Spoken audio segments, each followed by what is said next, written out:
Saya ni sakit jantung. Tiap-tiap kali lepas sembahyang, saya ambil tapak tangan, saya letak di jantung saya. Abang-abang ada sakit lutut, letak di tapak tangan, sakit lutut. Nabi suruh ambil tapak tangan, letak di tempat kamu sakit, dan kamu baca doa ni 7 kali.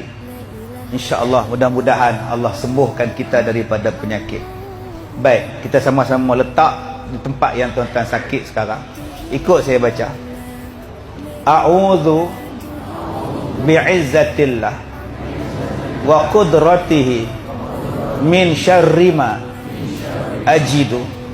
A'udzu bi'izzatillah wa qudratihi min syarri ma ajidu.